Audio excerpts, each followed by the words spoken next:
ഫിർഔനിന്റെ അടുത്ത് ഒരിക്കലും ഇബ്ലീസ് ലഅനത്തുല്ലാഹി അലൈഹി വന്നു.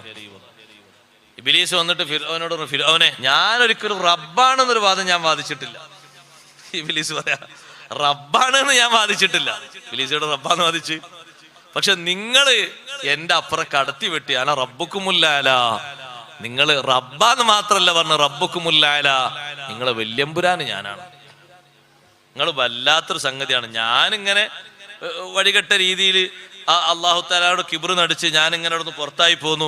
ഞാൻ അങ്ങനെ കുറെ ആൾക്കാരെ പല രൂപത്തിലും ഭാവത്തിലാക്കിയെങ്കിലും അവരോടൊന്നും ഞാൻ റബ്ബാണെന്നൊരു വാദം ഉന്നയിച്ചിട്ടില്ല. നിങ്ങൾ അങ്ങനല്ല, നിങ്ങളത് തുറന്ന് പറഞ്ഞു. അപ്പൊ ഫിർഔൻ ഇങ്ങനെ തോന്നി, സംഗതി ശരിയാണ്, അങ്ങനെ പറഞ്ഞിട്ടില്ലായിരുന്നു. അപ്പൊ ഫിർഔൻ ചോദിച്ചു, ഞാൻ തിരുത്തിയാലോ, ഒന്ന് നന്നായാലോ?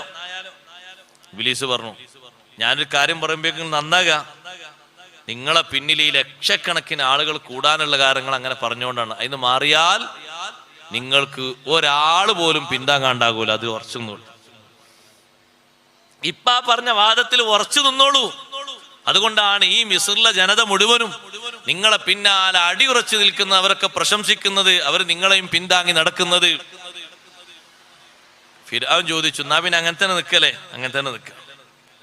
ഫിർഔൻ ചോദിച്ചു ഇബ്ലീസിനോട്, ഞാനുമല്ല നിങ്ങളുമല്ല, നമ്മളെക്കാൾ മോശപ്പെട്ട ആരെങ്കിലും ഉണ്ടാകുമോ?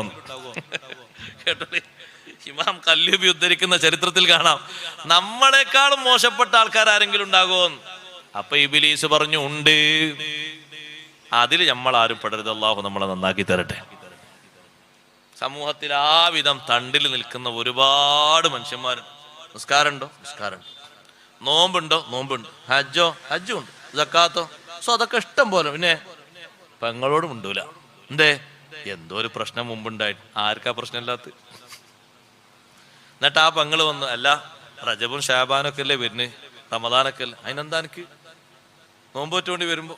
അല്ല, ഞാനേ നമ്മളാ പഴയ കാര്യം എന്ന് പറഞ്ഞു. അതും പറഞ്ഞ് ഇപ്പൊ അടി ചവിട്ടണ്ട, വെക്കോ. മുത്തക്കിയാകോ? മുത്തക്കിയായ മനുഷ്യനാകണ്ടേ? അതിനാ നിലവാരം കുറച്ച് താഴെ. അവിടെയാണ് മഹത്തുക്കളൊക്കെ ഏറ്റവും വലിയ ആത്മീയ വിശുദ്ധി കാണിച്ചു തന്നത്. സഹോദരങ്ങളെ, ചാബല്യങ്ങൾ ഉണ്ടാകും, സഹിക്കാൻ കഴിയാത്തതും വരാം. വിട്ടു പുറത്തു കൊടുക്കാൻ കഴിയാത്ത ഏതെങ്കിലും ഒന്നും പറയാൻ പറ്റും? അങ്ങനൊന്നില്ല. മനുഷ്യ സഹജമായിട്ടുണ്ടാകുന്ന വിഷയങ്ങളിൽ അങ്ങനെയാണെങ്കിൽ ഒരിക്കലും പൊരുത്തപ്പെട്ട് കൊടുക്കരുതായിരുന്നു. സയ്യിദുനാ റസൂലുള്ളാഹി സ്വല്ലല്ലാഹു അലൈഹി വസല്ലം അബൂജഹലിന്റെ മകൻ ഇക്രിമക്ക്